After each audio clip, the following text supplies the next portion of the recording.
भगवान की जय। बोलो श्री रामचंद्र की जय। बोलो वाल्मीकि रामायण की जय हो। खट सप्तम सर्गा 66वां सर्ग जामवान का हनुमान जी की उनकी उत्पत्ति की कथा सुनाकर समुद्र लंघन के लिए उत्साहित करना। जामवंत कह रहे हैं हनुमान जी से कि तुम जाकर के वहाँ लंका नगरी पता करो, जाकर इतना समुद्र नागना है आपको। अनेक सत सहस्राणी विषणाम हरिवाहिनीं जामवान समुद्र चैवम हनुमंतम मताम ब्रवीत।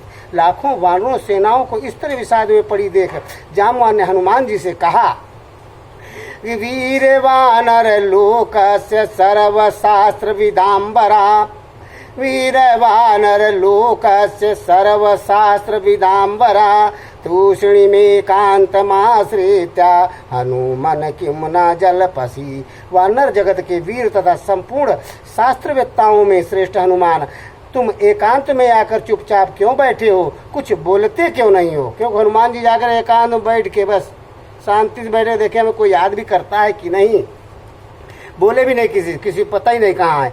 हनुमान नहीं राजस्य सुग्रीवस्य समोहरासी, राम लक्ष्मण योश्चापि तेजसा चा बलेन चा।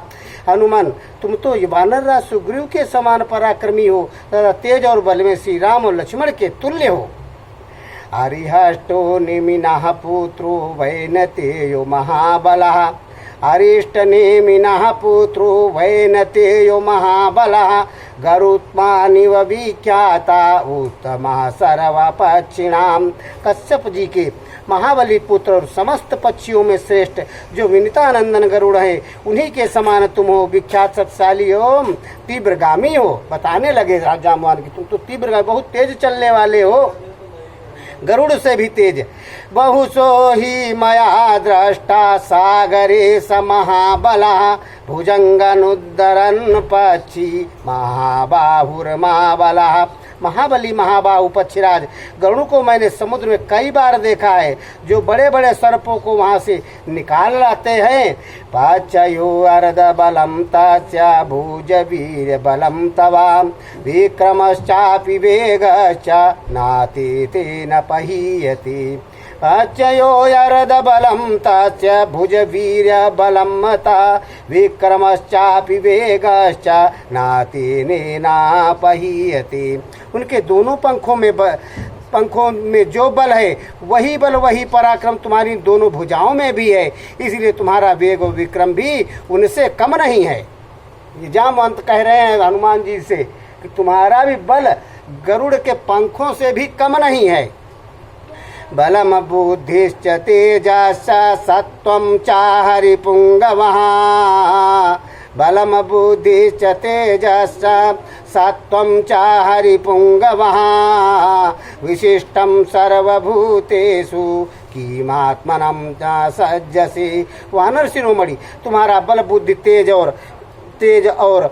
और धैर्य भी समस्त प्राणियों में सबसे बढ़कर है, फिर तुम अपने आप को ही समुद्र लांघने के लिए क्यों नहीं तैयार होते हो। कहें तुम्हारे बल बुद्धि सब कुछ तेज है, फिर क्यों नहीं तुम आगे बढ़ रहे हो, क्या बात है। अप्सराम श्रेष्ठा विख्याता पुंजी आकाशस्थला, अप्सरा सरसाम श्रेष्ठा विख्याता पुंजी कस्तकला, अग्नोति परिख्याता पत्नी केसरिणो हरे, विख्याता त्रिषु लोकेषु रूपेण प्रतिमा भुवि, अभिशापादभूत तात कपित्वैका महिरूपिणी, दुहिता वानरेन्द्रस्य कुंजस्य महात्मना।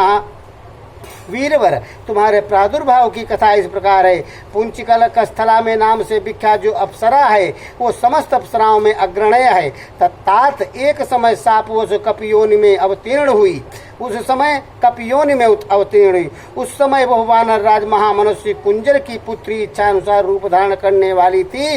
इस भूतल पर उसके रूप की समानता करने वाली कोई दूसरी स्त्री नहीं थी। वो तीनों लोकों में विख्यात थी। उसका नाम अंजना था। वो वानर राज केसरी की पत्नी हुई। मानुषं विग्रहं कृत्वा रूप यौवनशालिनी, दूसरी के वो तीनों लोगों में विख्यात थी, उसका नाम अंजना था। वो वानर राज केसरी की पत्नी हुई।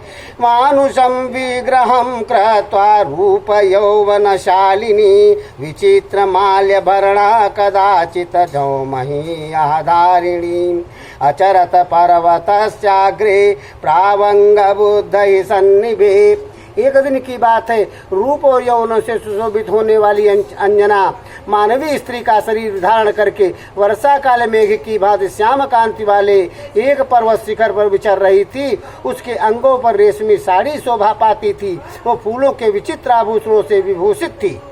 इस तरीके से जामवंत बता रहे हैं कि कैसे पैदा हुए, वही कहानी उत्पन्न दिया ना, उत्पत्ति की कथा। तस्याः वस्त्रं विशालाच्छा पीतं रक्तदशं शुभं स्थिताया पर्वतस्याग्रे मारुतोपः पारछन्नय्य। उस विशाल लोचना बाला का सुंदर वस्त्र तो पीले रंग का था, किंतु उसके किनारे का रंग लाल था। वो पर्वत के शिखर पर खड़ी थी। उसी समय वायु देवता ने उसके उस वस्त्र को धीरे से हर लिया। वायु देवता ने, मतलब इतनी तेज हवा चली तो हर गया, उड़ गया। सह ददरस ततस्तय्या व्रतावुरुषु संहितौ स्तनौ चापीनौ सहितो सुजातम चारुचाननम्। सा ददरसं ततस्तय्या व्रतावुरुषु संहतौ स्तनौ चापीनौ सहितौ सुजातम चारुचाननम्। तत्पश्चात उन्होंने उसकी परस्पर सटी हुई गोल गोल जांघें एवं दूसरों से लगे हुए पीन उरोजों तथा मनोहर मुख को भी देखा। ये वायु देवता ने देखा। ताम बलादायत श्रोणी तनुमाद्याम यशस्वनीम। ताम बलादायत श्रोणी अनुमाद्याम यशस्वनीम। दृष्टवैव शुभ सर्वांगी पवनः कामहि मोहिता। उसके नितंब ऊंचे विस्तृत थे, कटिभाग बहुत ही पतला था, उसके सारे अंग परम सुंदर थे। इस प्रकार बलपूर्वक यशस्विनी अंजना के अंगों का अवलोकन करके पवन देवता काम से मोहित हो गए। सहताम भुजाभ्याम दीर्घाभ्याम परस्य भजत रमारुतुः। सहताम भुजाभ्याम दीर्घाभ्याम परस्य भजत रमारुतुः। मनमातविष्ट सर्वांगो गतात्मा तामहि निंदिताम। उनके संपूर्ण अंगों में काम भाव का आवेश हो गया, मन अंजना में ही लग गया। उन्होंने उस अनिद्य सुंदरी को अपनी दोनों विशाल भुजाओं में भरकर हृदय से लगा लिया। ये वायु देवता की कहानी बता रहे हैं जामवंत जी कि कैसे उत्पत्ति हुई। वायु देवता ने पूरी भुजाओं में भरकर हृदय से लगा लिया।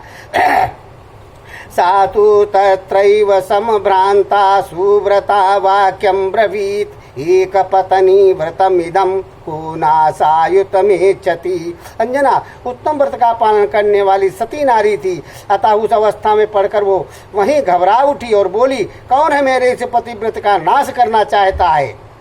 अंजनायाः वचः श्रुत्वा मारुतः प्रत्यहिभासता न त्वां हिंसामि शुश्रोणी मा भूताति मनसो भयम्।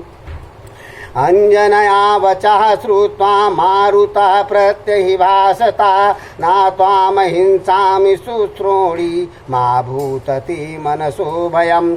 अंजना की बात सुनकर पवन देव ने उत्तर दिया, सुश्रोणी, मैं तुम्हारे एक पत्नी व्रत का नाश नहीं कर रहा हूँ, अतः तुम्हारे मन से ये भय दूर हो जाना चाहिए। मनसास्मि गतो यत त्वाम परिसवाज्य यशस्वनी वीर्यवान बुद्धि संपन्नस्तत्पुत्रो भविष्यति। मनसामि गतो यत त्वाम परिसवाज्य यशस्वनी वीर्यवान बुद्धि संपन्नस्तपुत्रो भविष्यति। यशस्वनी, मैंने अव्यक्त रूप से तुम्हारा आलिंगन करके मानसिक संकल्प के द्वारा तुम्हारे साथ समागम किया है। इससे तुम्हें बल पराक्रम से संपन्न एवं बुद्धिमान पुत्र प्राप्त होगा। महासत्तु महातेजा महाबल पराक्रमः। महासत्तु महातेजा महाबल ही पराक्रमः। कि महासत्तो महातेजा महाबल ही पराक्रमः लंकने प्लवने चैवा भविष्यति मया समः। वो महान धैर्यवान, महातेजस्वी, महाबली, महापराक्रमी तथा लांघने और छलांग मारने में मेरे समान ही होगा, मतलब हवा के समान चलेगा। एवं मुक्ता ततस्तुष्टा जननी ते महाकपे एवं मुक्ता ततस्तुष्टा जननी ते महाकपे गुहायां त्वां महाबाहो प्राजनये प्लवगर्षभः। महाकपि वायुदेव के ऐसा कहने पर तुम्हारी माता प्रसन्न हो गई। महाबाहो वानर श्रेष्ठ, फिर उन्होंने तुम्हें एक गुफा में जन्म दिया। बोलो श्री रामचंद्र भगवान की जय हो। 20 श्लोक तक सुनाए, बाकी कथा आप सुनिएगा, बहुत सुंदर कथा चल रही है। बोलो श्री रामचंद्र भगवान की जय हो।